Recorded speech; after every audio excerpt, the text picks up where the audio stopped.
Hi, it's Rob Lester here from Lester Bathrooms. Thank you for checking out our channel where it's all about bathrooms. If you could please subscribe and like, that'd be great. And today we're going to be putting in a 900 by 900 acrylic capped stone resin tray. So let's have a look, shall we? Let's talk a little bit about the substrate. We've got a 12mm ply down here screwed every 6 inches, and underneath that is an 18mm ply screwed the same. The reason why we've got this corner cut out is it's a 300-400-year-old cottage. The floor's very out, so I just wanted to escape the high point of this corner a little bit and fill that with some rapid set flexible adhesive, so it just gives us a chance of getting this tray as low as possible. It's a low profile tray, so we want to sit it nice and tight on the floor. The trap is in already, and what I like to do with that is measure it out first off the tray, off all our perimeters, and then dry fit the tray, make sure it's all nice and right. So we're going to seal this now with a bit of SBR sealer to make sure it's all dust free and gets a nice bond between sand and cement. So let's get cracking on with that then. Right, we've got our SBR bonding agent sealer here now, and we'll just put a little bit all over here.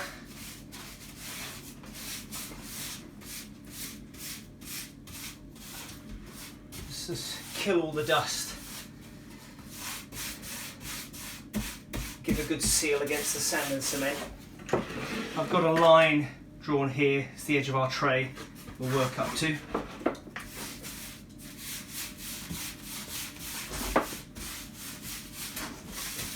And also I like to go around the perimeter of the wall just to kill anything off that, so we get a nice dry seal when we do our silicone sealing.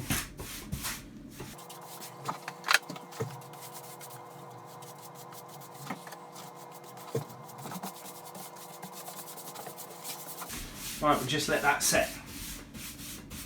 While we've got the SBR sealer out, we might as well have a quick look at the tray, see if that needs sealing. Right, we've got our tray here. It's a acrylic capped stone resin tray. This has got quite a nice key to it, and it's nice and dust free. But with a lot of these stone resin trays, they get very dusty on the back, and that won't give you a nice bond to your sand and cement, so it's worth giving that very, very thin coat of SBR sealant so you get a good bond with your sand and cement. It's worth having a little look at your floor before you start putting the sand and cement down to see where your high points are in the area. We know that's our highest point over there, and this is our lowest point over here. We're working in a 300-400-year-old cottage, so things aren't going to go our way, they really do. This is pretty level across here, so we know we have to put a thinner amount over here, thicker amount over here.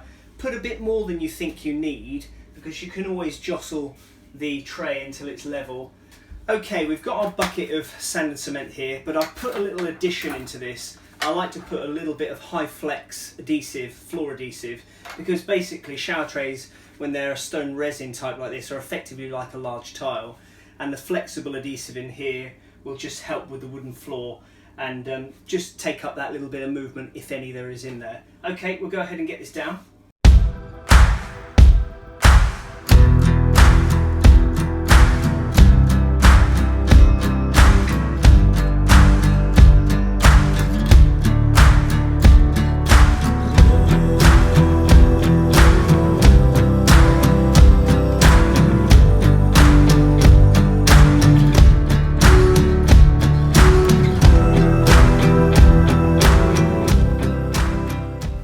Right then, this is our waste. I'm just going to make sure it's all nice and grime and dust free by just putting a wipe round it. We just use these heavy duty wipes, and the same with the rubber. Make sure it's all nice and dust free,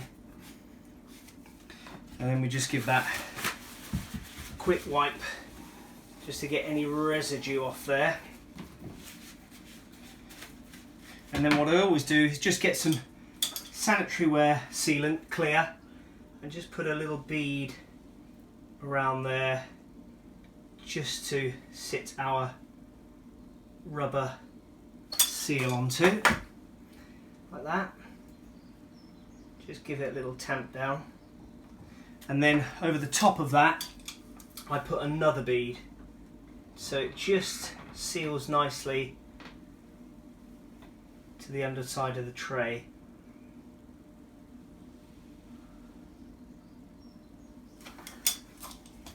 And then we can get the tray in.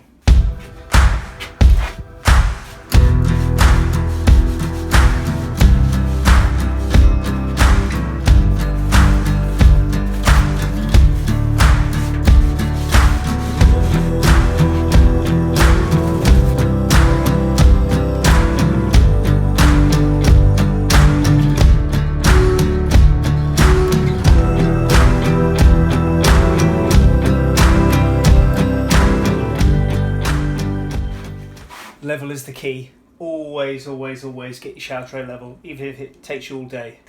Okay, tray is in, trapper's all lined up, so just give that a little wipe round there to just take out any excess. Lovely, and then we'll put the top section in. They do give you a little washer with this, but I never use them because they always squash out and you end up having to cut them all out with a little razor blade. So I tend to just use a nice amount of sealant all the way around just to get a nice watertight seal.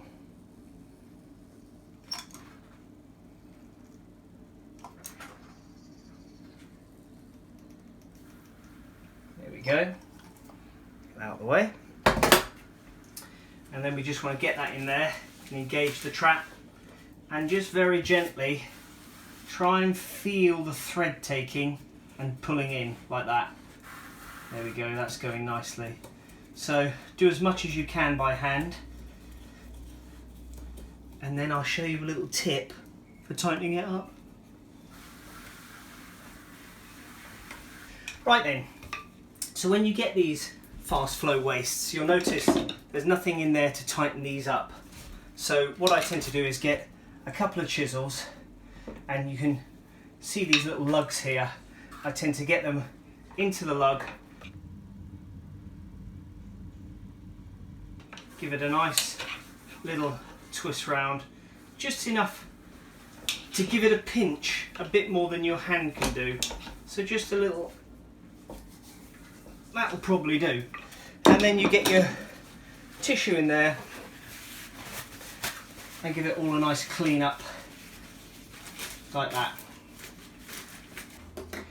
Right, we'll put our gully in now and fill that with water with a watering can. Our top plate, I never put that on until the last day because you don't want it to get scratched, and the reason why we've got a little gap here is this wall is being plastered and then we can seal everything in before it's tiled, which I'll show you in another video, how to seal up a shower tray and that sort of thing. But we'll put this in last.